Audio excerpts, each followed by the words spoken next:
Hello, I am Landry Signé, Senior Fellow in the Global Economy and Development Program and the Africa Growth Initiative at the Brookings Institution. Welcome to Foresight Africa podcast, where I engage with contributors to our annual Foresight Africa report, as well as with policymakers, industry leaders, and other key figures. You can learn more about this show and our work at brookings.edu/Foresight Africa podcast. Today on the podcast, I'm pleased to welcome Zouera Youssoufou. Zouera Youssoufou is the Managing Director and CEO of the Aliko Dangote Foundation. She leads the foundation's effort to improve health and education outcomes, as well as expand economic opportunity. Prior to joining the foundation, Zouera was at the World Bank for 10 years, where she had various roles. She also speaks 4 languages. Bienvenue, Zouera. Merci, Landry. Merci beaucoup. The Aliko Dangote Foundation was founded in 1994 and has grown to be one of the largest philanthropic organizations on the continent.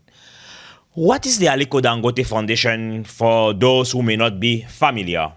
Thank you so much, Landry. Thank you for the opportunity to speak to you today. So it's very interesting that today, actually, May 6th, is the 30th anniversary of the Aliko Dangote Foundation. We actually had a little celebration this morning to mark the day. In 1994 is when Alhaji set up the foundation. So you're catching us on a really a marker of a day. So the foundation was set up in 1994 with the idea to just do charitable work. So Alhaji is a devout Muslim, and his faith commands him to whom much is given, much is required. And so he started doing charity 30 years ago. Well, longer than 30 years ago. 30 years ago is when he formally incorporated the foundation. And throughout the years, the foundation has been, making grants and supporting feeding programs and doing health initiatives. And in 1994, he made a remarkable commitment, which was a pledge for $1.25 billion US dollars. And that was the biggest single grant that an African person has ever done in philanthropy. And so that really, if you will, cemented phase 2 of I'm going to call it phase 2 of the foundation. And that's when they hired me to come and run the foundation and put some, a different kind of structure around, okay, now that we have an endowment, what do we do? And so we're still focused on the same areas that Alhaji is interested in, and that is health, specifically nutrition, education, economic empowerment, and of course humanitarian relief. As the need comes up on a regular basis, we intervene. So that's what we do. And we are primarily focused in Nigeria. 70% of our spending is in Nigeria, and 20% in the rest of Africa, and 10% in the rest of the world. And I think everybody will understand these proportions given the size of Nigeria and the myriad problems that we face here. So that's who we are. Zouera, what are some of your biggest impact stories in Nigeria and Africa? So in terms of impact, you know how impact is a hard thing to measure because you always have to be careful about attribution. But I would say the biggest impact that we can measure that we've done is the uptake of immunization in Nigeria. Back in 2012, Alhaji signed a partnership with the Bill and Melinda Gates Foundation to fight polio, and we eventually expanded that to include routine immunization. And what that did was really make the focus on immunizing under 5s for the first years of their life become something that was commonplace and that we do. We've eventually expanded that program to Chad and to Niger, which are border countries to Nigeria. But in terms of impact, like people's lives that have been changed because they were immunized and they, were able to avoid all the childhood diseases and be okay, I would say that would be number one. Number two, in terms of impact, is the microgrant program that we run, where we give a grant, an unconditional cash grant to poor people. The goal is to pick the poorest women in all the 774 local government areas in Nigeria and give them a chance to just expand what they do. So there's no strings attached, there's no direction, there's no training, there's nothing specific that they're supposed to do except do good with the money. And in terms of our M&E, what we found is that out of the 500,000 women that we've already reached, 85% have done something positive with the money. And I think that's a powerful story of helping poor people at the actual point of their need, right? Without us saying, making things all conditional and making it all complicated and putting all kinds of strings to helping people. Just give them money and then see what they do with it. And what we see is that 80 to 95% of the women do something positive with the money. And those two stories are the ones that I'm the most proud of in terms of impact of the foundation on the lives of people. Insightful, Zouera. Prior to your work at the foundation, you were at the World Bank as a country manager for Gabon, Equatorial Guinea, and Sao Tome and Principe. Can you explain how you became a country manager at the World Bank and the type of work you did at that role? So that's a really good question, Landry, because I would say that nothing predisposed me to be a country manager at the bank. I was working at IFC, which is, as you know, the private sector arm of the World Bank. And at IFC, I was first a staff, and then I eventually became the manager of our Women in Business program. And this was a program that was focused on finding opportunities for women entrepreneurs within what IFC was doing. And so one of the things that I helped us do was focus on financial markets, which is the biggest piece of, at the time, biggest piece of IFC's business. And I was just thinking, well, why can't we just lend money to women entrepreneurs? If we're lending all this money to banks for them to lend to SMEs, why can't we lend it specifically to women-owned SMEs and then support the banks in understanding how women are different than men and behave differently than men and are, just have different issues than men, perceive risk differently, and at the same time upskill the women so that they can be better clients of the bank. So that project worked. We did a first project here in Nigeria with Access Bank, and then we did DFC in Uganda, then we did with another bank in Tanzania, and then now it's like a real business within IFC. So while I was doing all this, enjoying my success at IFC, I got a call asking me if I wanted to be a country manager for the bank. This is when I was really thinking about moving back to Africa, where I'm from, because I wanted my children to be around Africans. My husband and I thought it was important for the kids who were 9 and 12 at the time to just be connected to their African identity. And so, we were both looking for different opportunities in Africa. And so when I got the call to be a country manager at the bank, I was like, sure. And it turns out that the reason why they called me is because Obi, so that would be Obiageli Ezekwesili, who was the VP of Africa at the time, was asking them to expand the pool of candidates that they were sending her for country manager positions. Because one of the things that you have to understand is that country manager roles in the bank at the time anyway were usually occupied by people who had spent a long career at the bank, typically male and typically white or European. And so Obi just thought, look, you have to find me CVs of different people. And because of that time, we started working closely within the three institutions of the bank, so IFC, MEGA, and the bank, trying to bring, the institutions closer together. And the first thing they brought together was the HR piece. That matrix where there's the high performing, high potential. So I ended up in one of those, and that's how I got the call. So I can't tell somebody how to do it now. Do you understand? I don't have there's no blueprint on how to do it. Just that I was doing a really good job at IFC. It just so happened that we had a VP that was really open to different kinds of country managers. And that's how my profile came to their attention. So when I came, I mean, this funny story, when I came to Gabon the first time, everybody was so surprised to see me, like, wait, what? You're the new country manager? I'm like, yes. Mais comment tu peux être représentant de la Banque mondiale? I was 43, I was black, I'm African. They just couldn't understand how I got the job. But literally, it was, super competitive, obviously.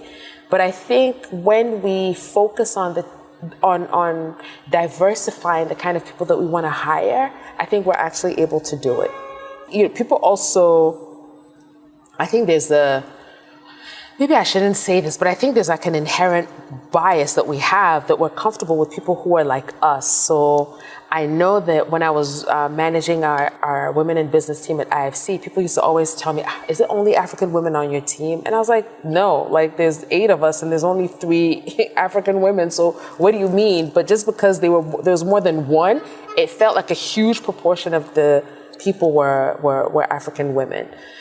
So I think there's something to be said about people hiring people who look like them, who remind them of themselves. And if we don't make an effort, then we wouldn't necessarily look at candidates that could be hugely helpful, but that, somehow just don't look like how we expect the candidates to look. So mine is a story of just opportunity and luck. That's literally what it was, Landry.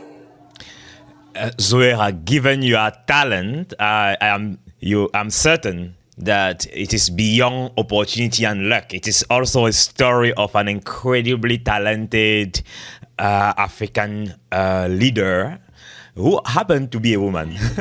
Thank you. Thank you for saying that. But, I'm saying it like that because the truth is, there are a lot of very talented, very qualified, intelligent, amazing African women who don't necessarily get an opportunity. And so, it's good to recognize that, look, there was a part of me, yes, it's true, I did a good job and that's how I got there, but I also recognize the role that, Obi had in this process, the role of, someone saying, bring me different kinds of CVs. Because had that conversation not happened, I promise you, Landry, I wouldn't be on their list. I wouldn't be on the short list. And Zouera, Africa's fast-growing and exceptionally young population seems to be common knowledge at this point. But why do you think policymakers continue to underinvest in this group in terms of education or building out infrastructure despite their growing importance?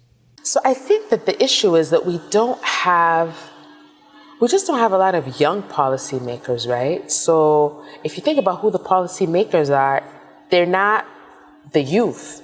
So I think what ends up happening is that people aren't necessarily thinking about what to do that would support young people, which is why we support the Young Global Leaders program at WEF, right? Because this is one of our attempts at making sure that younger people who are in the policymaking space get a voice and an opportunity to shine in a way that they wouldn't necessarily be able to do without being part of this program. So I really think that what I was saying earlier about biases, you look at most of our countries in Africa, you look at the age of our leaders, right? This is not even me saying it, these are facts.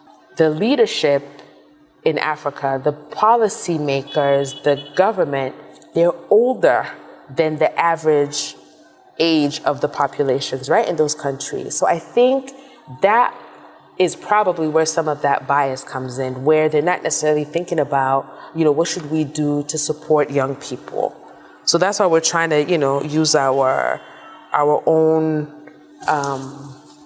ability, our own platform to see how we support young people so that when young people are in the position to make policy decisions, they make policy decisions that make sense to them, their generation, and people like themselves. Absolutely. And your Foresight Africa viewpoint, entitled the future of African youth and women entrepreneurship and their roles in the region's economy, describe how the lack of jobs and opportunity have compelled the young people to create their own. Are there any stories of young or female entrepreneurs that have resonated and stuck with you? Yes, thank you for that question, Landry. So, yes, what the two people actually come into mind. One of them happens to be one of our young global leaders. So here I am talking about the YGLs again. But one of our YGLs, her name is Uche Pedro. And she runs a site here in Nigeria called Bella Niger. And it's like information and news, and it's a very vibrant platform with millions of subscribers, and she's able to put the finger on things that matter to young people. And she created her company because there was nothing that was speaking to her on social media that was relevant to her. And she's been very successful, and like I said, she's even been chosen as one of the WEF YGLs last year.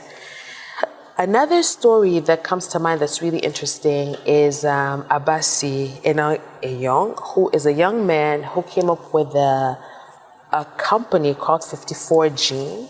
And that company was meant to bring together all the different genomics of people of African descent. So he's a scientist, right? He's a scientific guy. He was working in the US and realized that all the pharmaceutical companies were developing drugs that didn't have any African genotypes in them, right? So the drugs were not meant for us Black African people. And so what if he created a repository of the genotypes of all people in Africa so that we could help pharma companies develop drugs that are relevant to us? Very interesting young man, very smart. He was able to pivot his company. He just started it in Nigeria when COVID hit. And I remember he built us a lab in Kano in like a week, like a COVID PCR lab that we were able to do in a container. And within a week, the lab was up and running in Kano. He did it in Ogun State. He set up all kinds of testing. It was one of the major testing places in Nigeria during COVID-19. So these two examples are just young people who didn't get a job that was interesting to them and were able to literally pivot their lives and come up with something that was relevant to the continent, that was relevant to young people, and that gave others hope. And I think we have a lot of entrepreneurs like this in Africa that really are able to move the needle and inspire others. And, what we need to do is support them and give them access and opportunities and, ways to promote what they're doing and expand the scope and scale of what they can do. This is extremely important, Zouera, especially as between 2015 and 2035, about 450 million Africans will reach the working age, and only about 25% of them will find quality job. So, which means that we will have about 75% for whom entrepreneurship will be one of the key solutions for a brighter future. Zouera, investing in education, power, and infrastructure are three recommendations you give in your essay for reaping the benefits of the demographic dividend. Does any of the foundation's own work target these areas?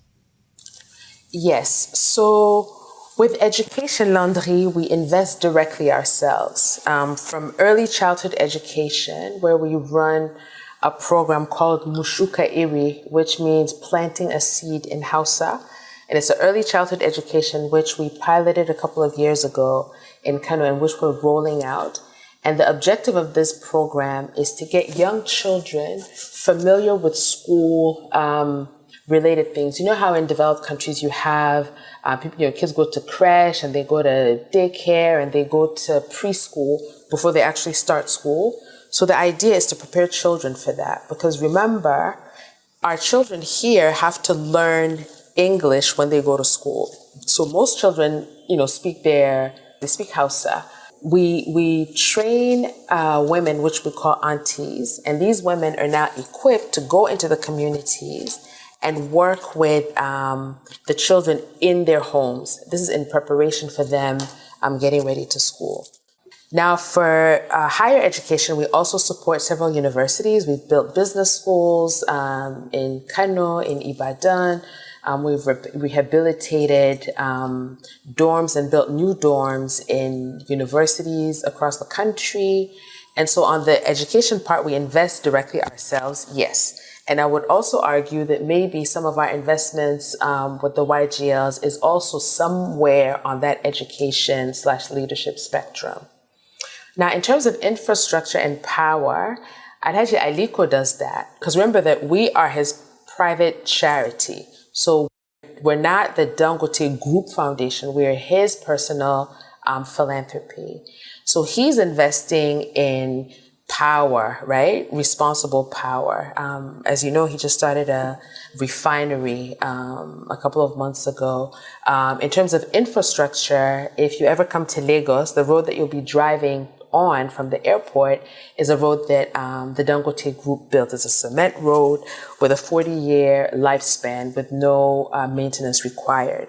And this is one of those projects that we do with the government where we get a tax break for making the investment up front. So we have several roads like that, the Apapa Road, so the congested port road we built, a lot of the infrastructure around our own Dangote investments are infrastructure that we built. So for instance, every cement factory has a power plant attached to it to power the plant, but then we also sell some of that power onto the grid. We do it in Senegal, we do it here.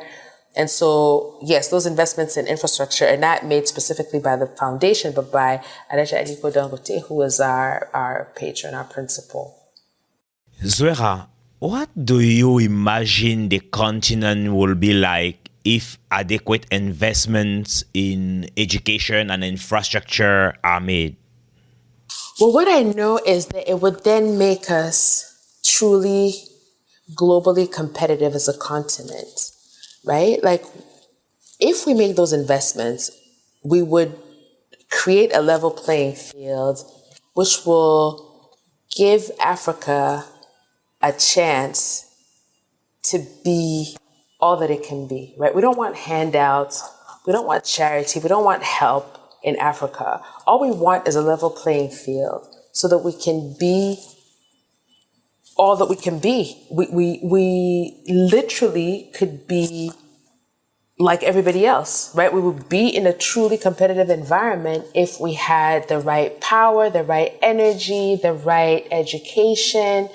We would be able to do all the things that we think are important. Going forward, we are going to end each episode by asking the guest a couple of questions. AGI looks at Africa from an economic perspective, and we discuss on how to maintain economic growth and structural change while fostering inclusion, especially for youth and women on the continent. Building on your work and experience, what is one piece of advice you had given to African or global policymaker to ensure better outcome for entrepreneurs on the continent? So one piece of advice that I would have for policymakers would be focus on the health and education of the youth, and then provide power and infrastructure and let them do it. That's it. You can't dictate how people will live their lives, but if you put the opportunities on the table, they will seize them and run. And we've seen this across the entire globe. If you put in opportunities, people will find their way into what they need to do. But they need to be healthy and they need to be educated and they need to have the basic infrastructure of life, which is, power and roads and, basic infrastructure that people can plug into. If governments only did that, I fully believe that we would be seeing a revolution on the continent, because young people understand what is there. And they've been, now that the world is more global, right? Now I can talk like an old person because my kids are 22 and 25, almost 25.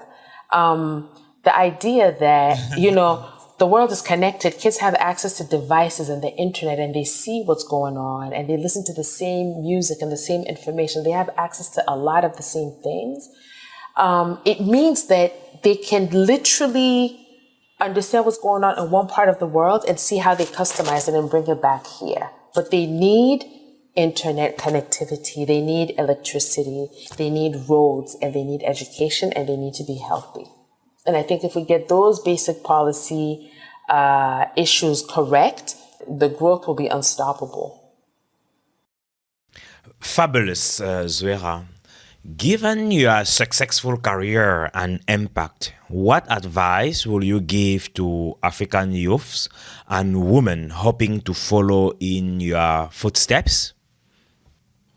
So that's actually a really difficult question, because I find that the only advice that makes sense to me is be excellent at whatever you're doing, right? Because people notice problem solvers on the team. People notice people who put in the most effort. And I honestly believe that if young people and young women, I'm thinking of myself as like a young African woman. I started working in Niger when I was 21. So imagine how difficult that was, trying to be taken seriously. People trying to pat me on the head, just thinking that I was a baby. But just really holding on to, let me just do the best job that I can do, because that's the only way that I can change their mind. So it's really about, when you're working, as you grow in your career, just be excellent at whatever it is you're doing. If you're an intern, be the best intern they've ever had. Be the one who's there on time, who makes the perfect photocopies, who knows how to take notes the best, who is useful to the team. And I'll tell you right now, on my own team, the person who rose the most is not the person who I had the biggest hope in, but they just shocked me by their effectiveness and how amazing they were. And she got promoted literally within 2 years. She had skipped like 2 levels, right? So it's about doing the very best job at anything that you're doing. That's the only advice I think I could give to somebody at work. And also, don't be scared. Don't be scared. Believe in yourself. Right? I spent years on Wall Street as a Black African woman who nobody could pronounce my name, dealt with every form of racism that you can ever imagine, but I just kept going, right? Because I just knew that I needed to get over that. I needed to use this as the platform to further my career. So I think not be discouraged, believe in yourself, but also be the very best that you can at whatever job it is that you're doing. And be honest and keep your integrity. Remember everything your parents told you when you were growing up. Because all we have is our name and our reputation at the end of the day, how people see us. Insightful, Zouera. Your guidance will be a beacon of hope and inspiration for the next generation of African leaders. Thank you so much for joining us today, Zouera. Thank you, Landry. Merci, Landry. Merci beaucoup. I am Landry Signé, and this has been Foresight Africa. To learn more about this show and our report, visit brookings.edu/Foresight Africa podcast. The Foresight Africa podcast is brought to you by the Brookings Podcast Network. Send your feedback and questions to podcast@brookings.edu. My special thanks to the production team, including Kuelaleni Owanga, supervising producer, Fred Duz, producer, Nicole Tungire and Alexandria Cordero, associate producers, and Colin Cruikshank, audio engineer. This show's art was designed by Shivanti Mendez. Additional Additional support for this podcast comes from my colleagues in Brookings Global and the Office of Communications at Brookings.